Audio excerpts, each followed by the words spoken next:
everybody. Welcome back to Bay Area Independent Filmmakers.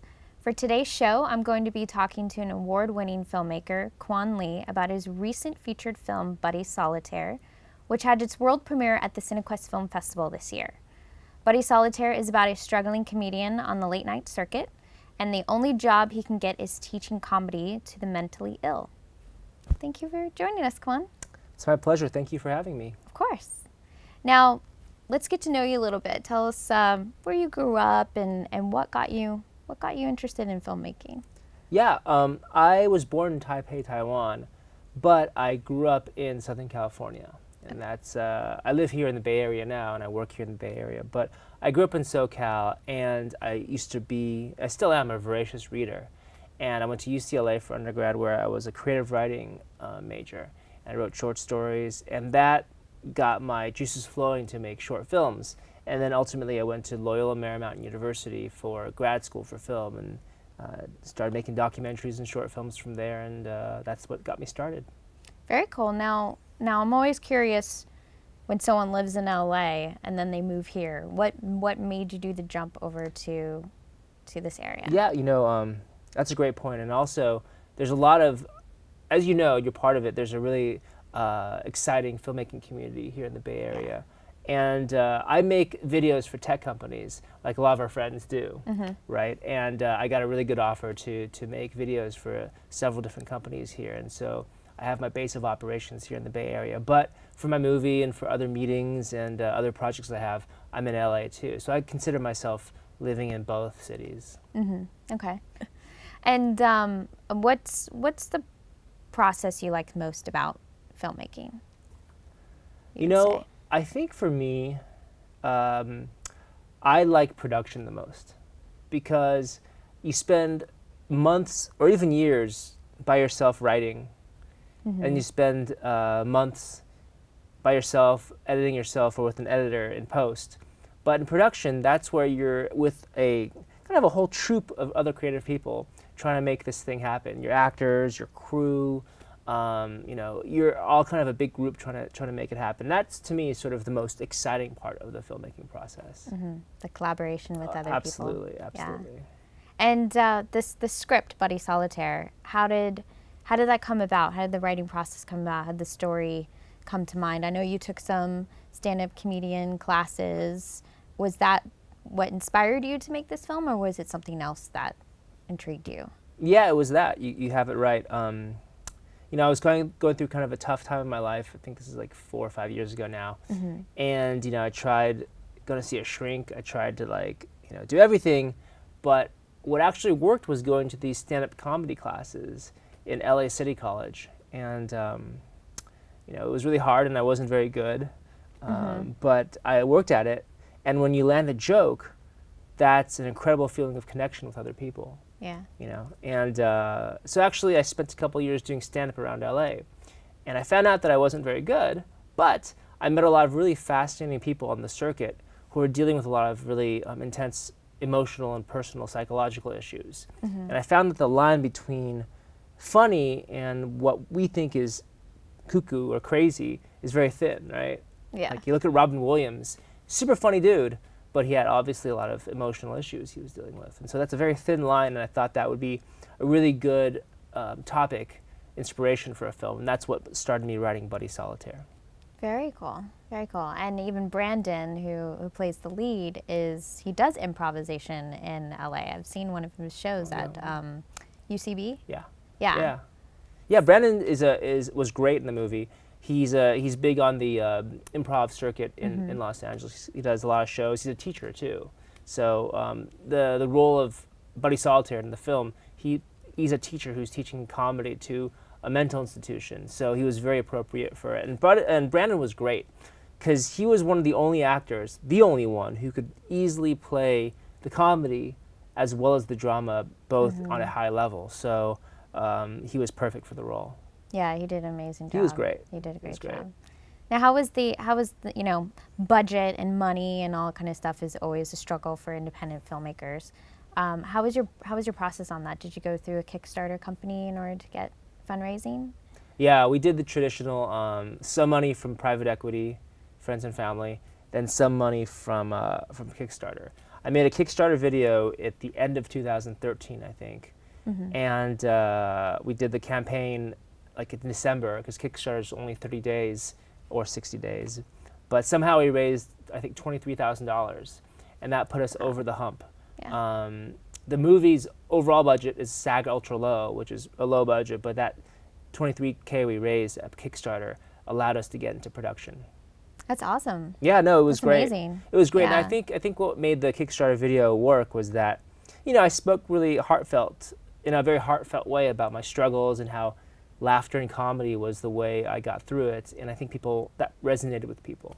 You could see your passion Yeah, that you want to do for the film. I think so. Yeah. That's And now cut to 3 years later, and here we are. Yeah. So it's a journey. It's definitely, that's what I would advise to like anybody who's making an independent feature. You got to really, really, really love the subject, your script, because you're gonna have to stick with it for 3 years. And if you love your movie, it'll be a journey that's enjoyable and full of joy. But if you don't, it's gonna be tough. Yeah, it's a process.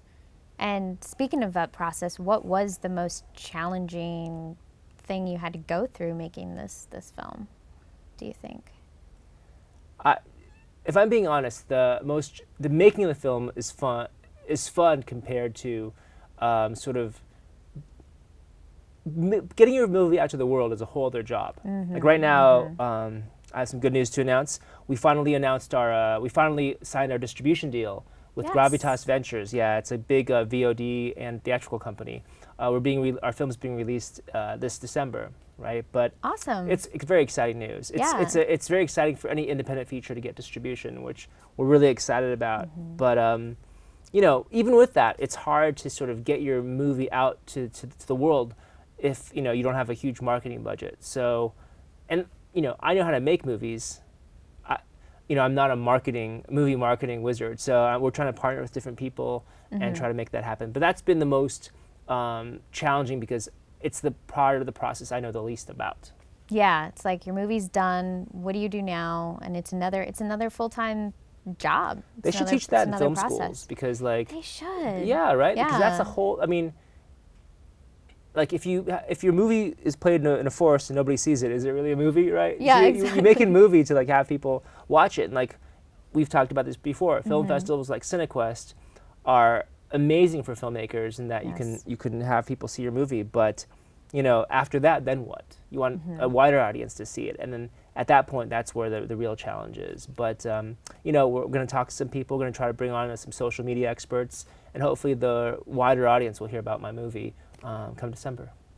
So you're also playing at the SAG Foundation. Yeah, right. So, SAG has a program called the business screenings, where independent filmmakers screen their independent films and talk to SAG members on how to create independent projects for themselves. So we're going to screen at the SAG headquarters in LA this coming Monday.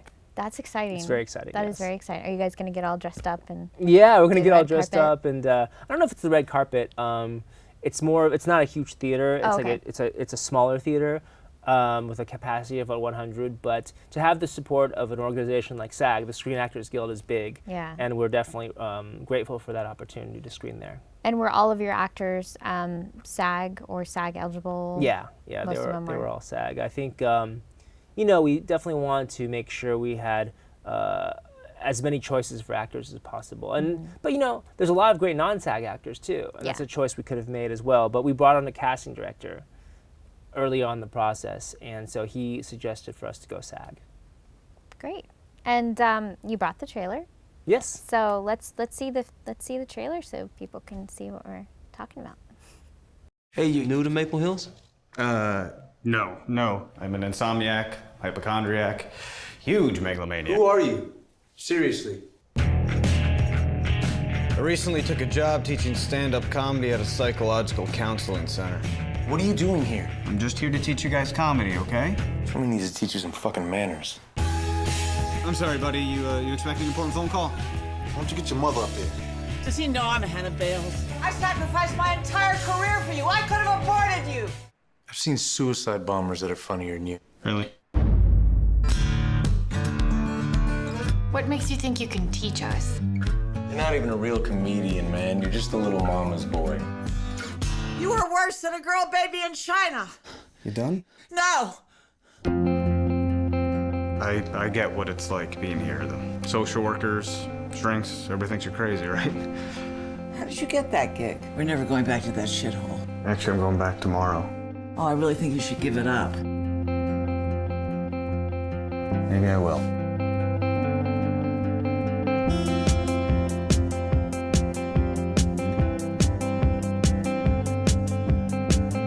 I gotta let a lot of that shit go, because if I don't, I'm not gonna make any room in the future to meet new people. I truly mean this. Thank you.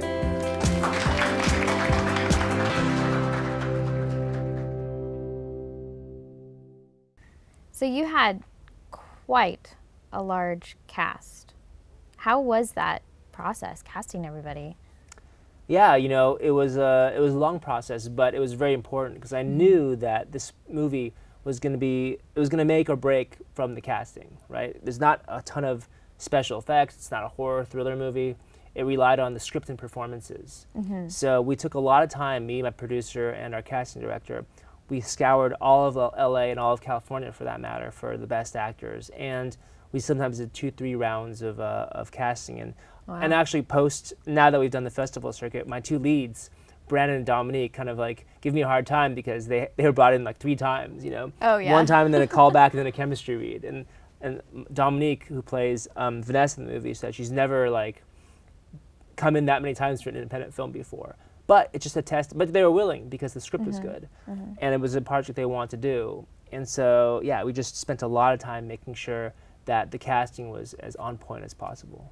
Yeah, I think that's smart. I mean, take your time and make sure that you have the proper people that you want in your film. I see independent filmmakers all the time. They kind of rush the process, and doesn't necessarily come out as good as it could have come out if they would have taken a little bit more time. Casting is it. I mean, if you have a decent script and your cast is good, you can't, even if you're not a great director, you can't really screw it up that bad, you know? So if you have a good script and your cast is good, you're 80% there. Yeah. So that's why we spent all that time in casting. That's awesome. Yeah, and one of my favorite characters is Bug in the film. I thought Sean did a amazing job on the role. And I know you were talking to me a while ago during CineQuest that there's kind of quite a story about Sean and how you casted him. And you know, it's amazing. Sean, we've become really good friends after the film. But what's amazing about Sean is one of his day jobs is he is a fitness instructor. And when I wrote Bug in the script, he's a skinny, shy guy, right? And if you look at him, like, Sean is yoked out. He's a very muscular guy, right? But it was amazing because in his audition, he was able to portray the vulnerability, the shyness, the introversion of Bug so well that you didn't see the outside, you just saw the inside. You know, and for me, I've said this before in different film festival and Q&As when asked about casting and directing. To me, like, I will respond to someone who's in a casting session if I believe it. yeah. If I believe what they're talking about. If I'm looking through the viewfinder in production and I believe it. And when it was Sean performing, I always believed it. And so that part of his performance really struck my instinct and led to him getting the role, even though he looked nothing like the part. Yeah, so that's amazing to hear from a director, because as an actress and as, you know, my actor friends out there, you know, sometimes it doesn't matter what you look like. It matters about your performance. It matters if you're believable.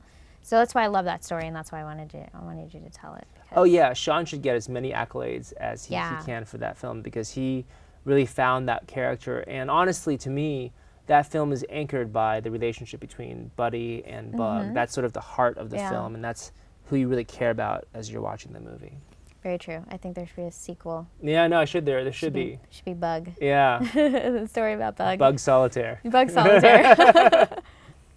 And what was your favorite scene that you filmed?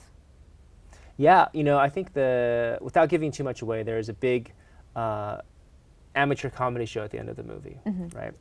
And we filmed a number of days in this particular location, the mental hospital or the mental counseling center.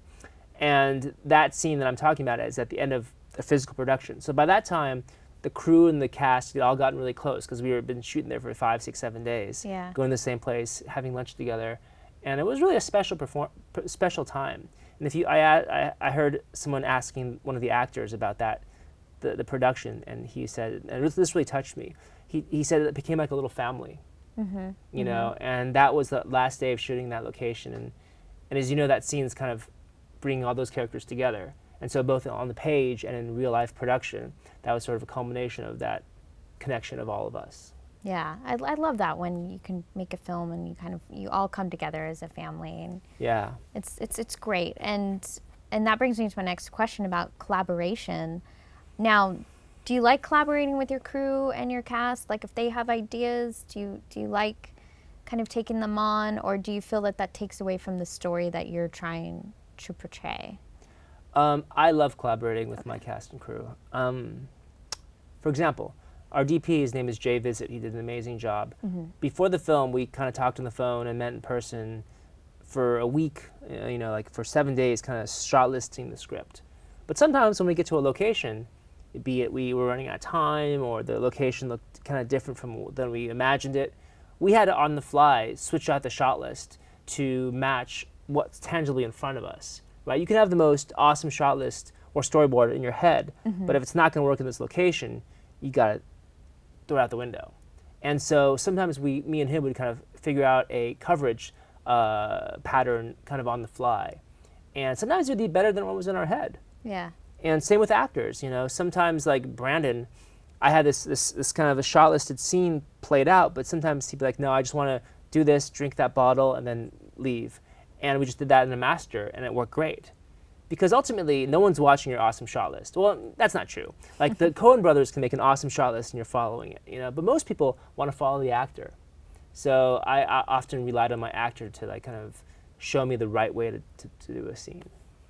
Very cool. And as a director, how do you communicate with your actors? Like, do you believe that do you believe that directors should take acting classes to learn how to communicate well? Have you taken an acting class? Yeah, I've taken an acting class. Just like comedy, I wasn't very good. Yeah. But, you know, from the stand-up comedy and from taking acting classes, I know how stressful and terrifying it can be to be in front of the camera, and, you know, it's all on the line. So, to me, I think a director should try to create a nurturing and safe environment for the actor to try things.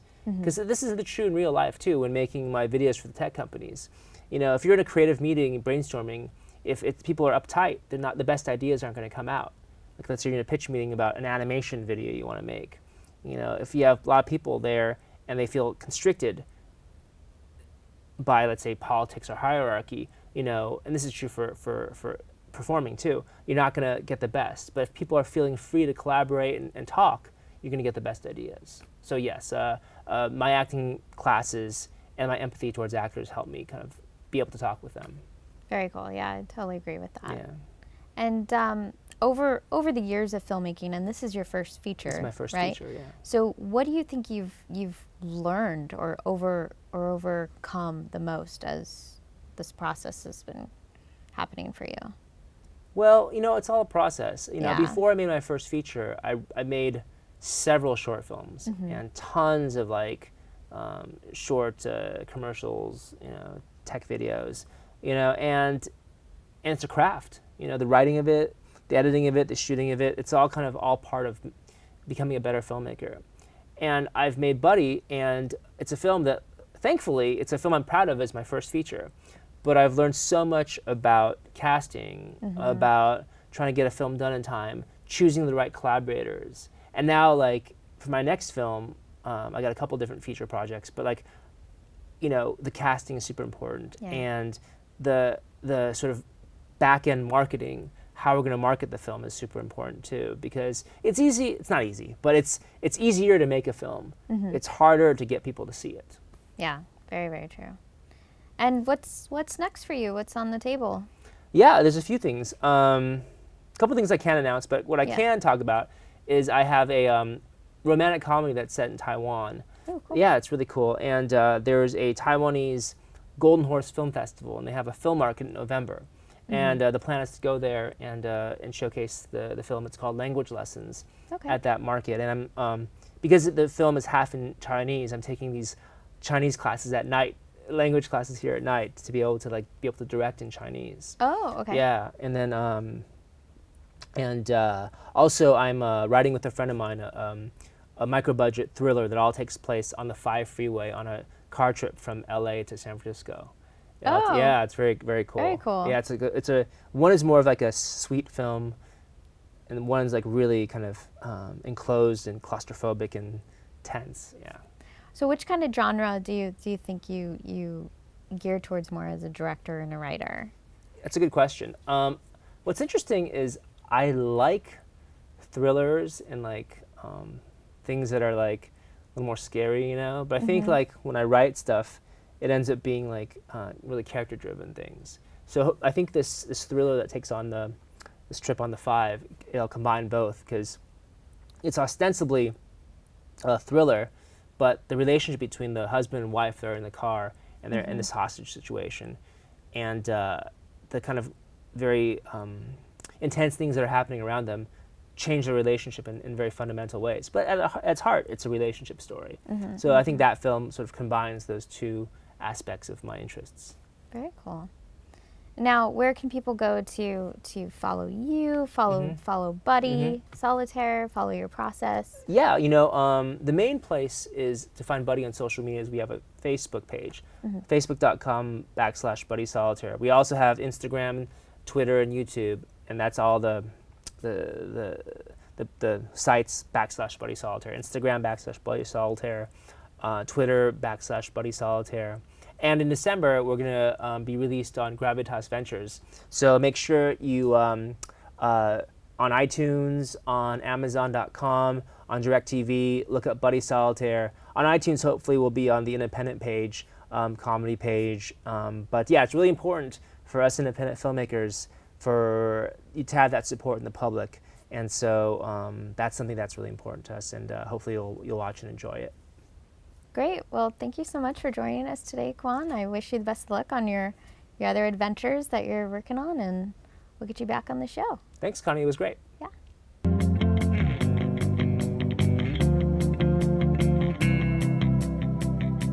I am here with the lovely cast of Buddy Solitaire, and I am so excited to talk to you about them, about the movie. Now, for each of you, you guys inhabited a role that was going through a lot of things happening in your lives, and as you know, reality, people are always going through some kind of issue. Now, let's talk about your roles in general and how you took on that character and portrayed that. So I play Vanessa, and she works at the mental health clinic, and she struggles with anxiety. And so for me, I mean, I have experienced anxiety in my life, so I could relate in that sense.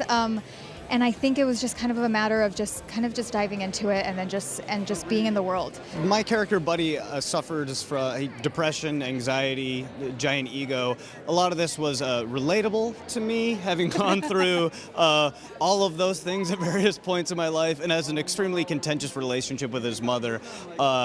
Unfortunately, I could draw upon that as well. Using members of my family, which you have a sense of they expect something from you, and maybe you're not necessarily living up to that expectation. So a lot of it was incredibly personal, and having to go to a place of issues that you've worked on to overcome and are perhaps not done overcoming. So it provided great fodder for a lot of these characters. And then to work across people who suffer from mental illnesses that are a little bit more visible, that we all think, oh, well, those are the people who are truly, you know, on the outside, when you realize, no, it's all of us. We're just, maybe some are better at hiding it. I play Violet Liao, and is a woman who suffered from domestic violence, and then I end up at the end burn down his house. So I don't have the really personal experience with that, but I did direct a short film. It's like a PSA short film about domestic violence in 2013. And during that directing period, I had some research with people. You know, we have a lot of supporters who really suffer from that. So I see a lot of stories, real stories from people. So I did have that have that. How do you say that? I feel the pain, you know. But again, I'm an actor. Even I don't have that pain, I can act that pain. Yeah, so it's a good role. I love it, and I'm producing it. So I feel like everybody is so lucky with all the amazing cast. Sally on the way, I picked her up today from airport. I was like, she said, which one you like the most and which one's the weakest? Do you have any part you don't like? As the only part of the performance I don't like is my own performance.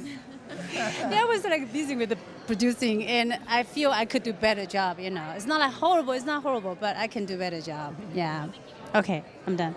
I play Bug. So you know, Bug suffers from schizophrenia, and he's trying his best to find some sort of solid ground to stand on. You know, he's trying to get something back that he lost. You know, he wants to make his mom proud. He wants a friend. You know, he wants something in life. He may not even quite know what that is at that particular point in time when we meet him. But you know, he's as far as like for me and what I had to pull out of myself, I think we've all kind of at some point in time felt some sort of, you know, the depression or just wanting to be closed off from the world and just wanting to kind of, you know, when the quicksand is up under us and we're trying to find some sort of solid ground to stand on. And so I play Stefan. To answer your question in a roundabout kind of way, he was a bit of a tough nut to crack. He's an eccentric, quirky comedy booker type who is sort of a gatekeeper for Buddy and his comedy career. So Buddy has to get Stefan's approval so his career can move forward. So there's that innate power, but he's such a quirky, weird, eccentric guy. So you don't want to create a complete douche, if I can use that word, but he's, you know, he's not the most likable guy in the world, but you want him to sort of be the guy you love to hate a little bit. Oliver suffers from, you know, severe anxiety, severe OCD.